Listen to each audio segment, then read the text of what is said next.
नहमदुहु व नुसल्ली अला रसूलिहिल करीम अम्मा बाद। हमारे एक दोस्त शाहिद खान ने पेशावर से ये सवाल किया है कि सर पर ईंट लगी है, 10 टांके लगे हैं, पट्टी बंधी हुई है, सर में दर्द भी है, तो पानी की वजह से टांकों को भी नुकसान पहुंच सकता है, सर के जख्म को भी नुकसान पहुंच सकता है। गुस्ल करना जो है वो फर्ज हो गया है, तो अब गुस्ल किस तरह किया जाए? तो इसके लिए कि जब चोट या जख्म नुकसानदेह हो पानी के इस्तेमाल से, तो शरीयत ने इजाजत दी है कि फिर मसा कर लिया जाए। लेकिन ये मसा कायम मकाम है धोने के, कि जब तक धोने के काबिल ना हो जब तक तो मसे से काम चल सकता है, लेकिन जैसे ही वो जख्म धोने के काबिल हो गया तो वो मसा खत्म हो जाएगा, वो मसा टूट जाएगा और फिर उस जख्म को धोकर गुस्ल करके नमाज पढ़ना जरूरी होगा। मसा किस तरह करना है? अगरचे बाज मर्तबा जख्म तो छोटा होता है, लेकिन पट्टी जो है वो ज्यादा हिस्से के ऊपर बांध दी जाती है। मिसाल के तौर पर सर पर जख्म तो आया इस तरफ, और पट्टी जो बांधी गई है वो तकरीबन मुकम्मल सर पे बांध दी गई है। तो अब जो मसा करना है वो गीले हाथ करके वो पट्टी जो सर पे बंधी है उसके चारों तरफ वो गीला हाथ जो है वो फेर लेना है, तो ये मसा हो जाएगा सर का। और गुस्ल के अंदर फिर जो बाकी बदन है उस पर मसा नहीं होगा, बल्कि बाकी बदन जो है वो गुस्ल में धोना पड़ेगा। ज़कात की अदायगी की सूरत एक दोस्त ने पूछी है कि क्या अपने बहन को अपने भाई को ज़कात दी जा सकती है? इसके मुतालिक आप उसूल ये याद रखें कि उसूल और फुरू के अलावा जो भी मुस्तहिक रिश्तेदार है उसको ज़कात दी जा सकती है।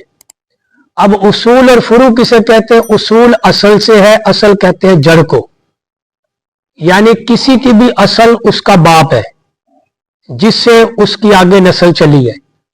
और फुरू फरा से है, फरा कहते हैं शाख को, यानी बाप जड़ है, बेटा उसकी शाख है।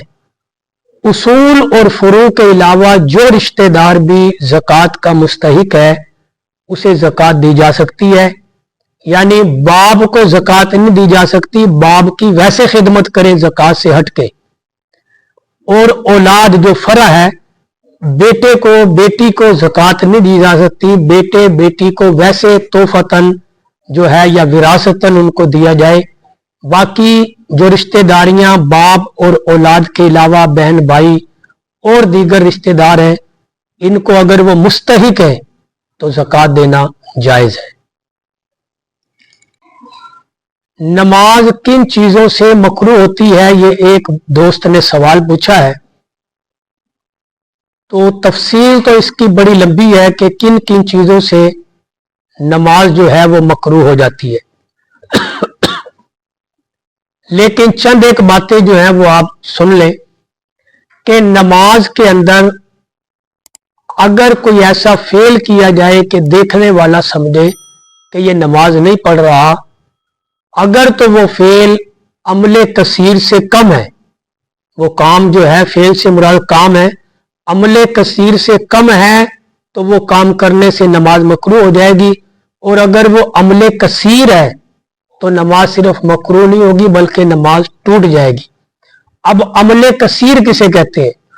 अमले कसीर कहते हैं कि कोई भी नमाज के अंदर ऐसी हरकत करना कि जिस हरकत की वजह से देखने वाला समझे कि ये नमाज नहीं पढ़ रहा, और वो हरकत कम से कम इतनी देर तक वो करे कि जितनी देर में 3 मरतबा सुबहान अल्लाह कहा जा सकता हो, तो ये अमले कसीर है। मिसाल से बात समझ आएगी। मसलन एक आदमी जो है उसकी टोपी जो है वो सजदे के अंदर गिर जाती है। अब अगर वो टोपी एक हाथ से उठाकर सर पर रख लेता है तो ये अमले कसीर नहीं है। और अगर वो टोपी उठाता है, दोनों हाथों से उस टोपी को सीधा करता है, देखने वाला समझ रहा है कि ये नमाज ही नहीं पढ़ रहा, ये क्या काम कर रहा है। फिर टोपी सर पे दोनों हाथों के साथ रखता है, फिर उसे सीधी करता है, तो 3 मरतबा अगर सुभान अल्लाह कहने के बराबर इतना वक्त उसने टोपी सही करने में गुजार दिया, ये अमले कसीर है, और अमले कसीर की वजह से नमाज फासिद हो जाती है। और अगर अमले कसीर ना हो, उससे कम वक्त में हो, तो नमाज जो है वो मकरूह हो जाती है। एक दोस्त ये सवाल पूछ रहे हैं कि क्या गुनाह के डर से छुप कर निकाह करना जायज है। निकाह के मुतालिक शरीयत का हुक्म है कि निकाह एलानिया किया जाए, और इसीलिए शरीयत ने कहा है कि मस्जिद के अंदर निकाह हो, ताकि जितने मुसलमान भी उस मौके पर मस्जिद में जमा हैं उनको पता चल जाए कि फलां की बेटी का फलां के बेटे से निकाह हुआ है। ये मस्जिद के अंदर निकाह एक ऐलान हुआ करता है। बाकी छुपकर अगर कोई निकाह कर ले गुनाह के डर की वजह से, शर्त यह है कि 2 गवाह मौजूद हो। 2 गवाहों की मौजूदगी में अगर किसी ने निकाह कर लिया तो वो निकाह मुनक्किद हो जाएगा, वो निकाह दुरुस्त है, वो किसी किस्म की भी कुबाहत उस निकाह में नहीं है। क्योंकि गुनाह से बेहतर है निकाह, कि हम निकाह को आसान करें ताकि मुआशरे से गुनाह जो है वो खत्म हो जाए। निकाह एक ऐसी चीज है कि अगर किसी ने मजाक में भी अगर 2 गवाहों की मौजूदगी में किसी नौजवान लड़की को कह दिया कि मैंने तुझे अपने निकाह में कबूल किया, और उस लड़की ने भी मजाक में कह दिया मैंने भी कबूल किया, 2 गवाह मौजूद थे, हक महर मुकर्रर हुआ था, निकाह हो गया। अब कोई कहे जी हम तो मजाक कर रहे थे, या ड्रामे के अंदर आम तौर पर लड़के लड़की का निकाह होता है, फिल्मों में होता है, अगर 2 गवाहों की मौजूदगी में और हक महर तय करके इजाबो कबूल वो कर लेते हैं तो निकाह मुनक्किद हो जाएगा। एक दोस्त ने सवाल पूछा है कि मैयत को कफन सफेद रंग में ही दिया जाता है या किसी और रंग में भी कफन दिया जा सकता है। तो नबी करीम सल्लल्लाहु अलैहि वसल्लम ने एक मौके पर इरशाद फरमाया कि अपने मुर्दों को सफेद कपड़े में दफनाओ। इसलिए मैयत को कफन सफेद कपड़े के अंदर ही दिया जाएगा, किसी और कपड़े के अंदर कफनाना जो है वो खिलाफ सुन्नत है।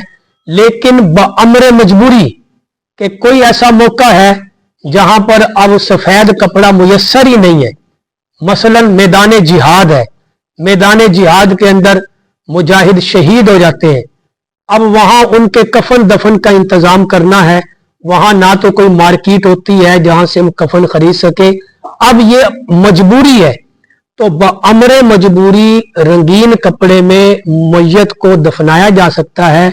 लेकिन अगर कोई मजबूरी ना हो तो फिर सफेद कपड़े के अंदर सफेद कफन में ही मैयत को दफनाना चाहिए। सवाल पूछा है कि अतड़ियां जो हैं क्या इनका खाना खुशक करके पका करके खाना दुरुस्त है।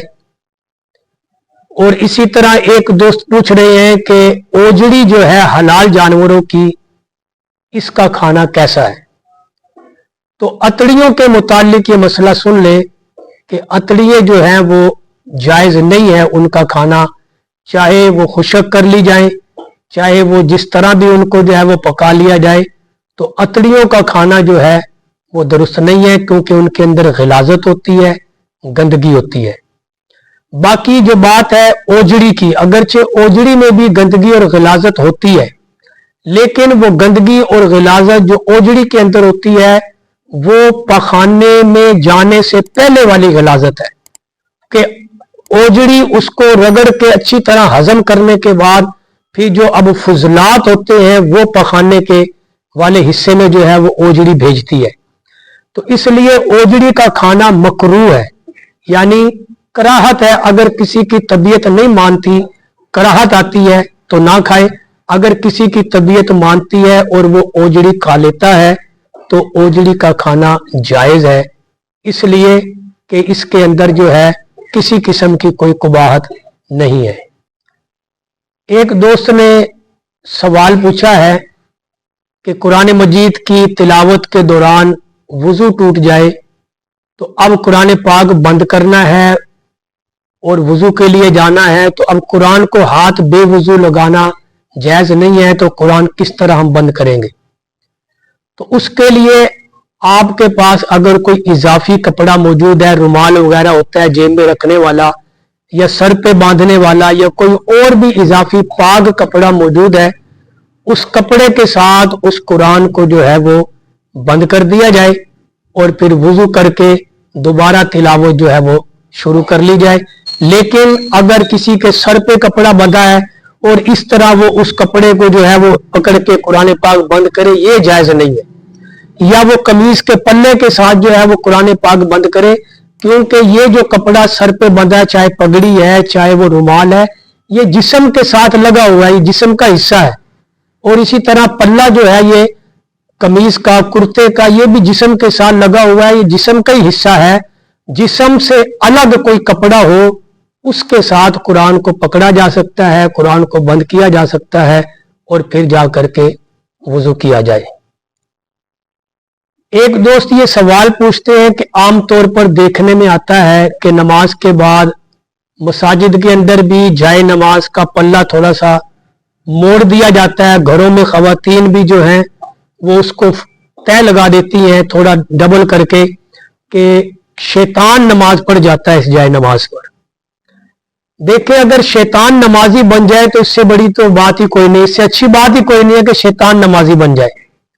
शैतान तो नमाज का मुखालिफ है, नमाज पढ़ने वाले का भी मुखालिफ है। शैतान को नमाज से नफरत है। ये सिर्फ एक बनावटी सी बात है कि मुसल्ले पे शैतान नमाज पढ़ जाता है इसलिए उसका किनारा मोड़ दिया जाए या उसकी तह लगा दी जाए। शैतान नमाज नहीं पढ़ता, अगर वो सजदा कर लेता तो मरदूद ना होता, तो इसलिए इसकी कोई हकीकत नहीं है। जाए नमाज अगर खुली है तो खुली रहे मस्जिद के अंदर। हाँ, अगर ये डर है कोई जानवर, कोई बिल्ली वगैरह गंदगी कर जाएगी या बच्चे जो हैं वो इसको मैला कर देंगे, तो लपेट के रखने में कोई हर्ज नहीं है। चौपाए के मुतालिक दोस्त ने मसला ये पूछा है कि चौपाए के अंदर किस तरह मालूम होगा कि ये जानवर हलाल है या हराम है। इसके लिए आप सिर्फ मोटा सा एक कुलिया याद रखें, फार्मूला मैं आपको बता देता हूं। जानवरों के अंदर जो जानवर जुगाली करते हैं, जुगाली आप लोग समझते होंगे कि जानवर एक मर्तबा जो है वो चारा खाते हैं, चारा खाने के बाद फिर वो पेट में से दोबारा अपने मुंह में लाके उसे चबाते हैं। इस चबाने के बाद वो फिर निगलते हैं, इसे कहते हैं जुगाली। जो जानवर जुगाली करते हैं वो हलाल होते हैं और जो जानवर जुगाली नहीं करते वो हलाल नहीं होते। ये मोटा सा कुलिया है जानवरों के हलाल और हराम में तमीज करने के लिए।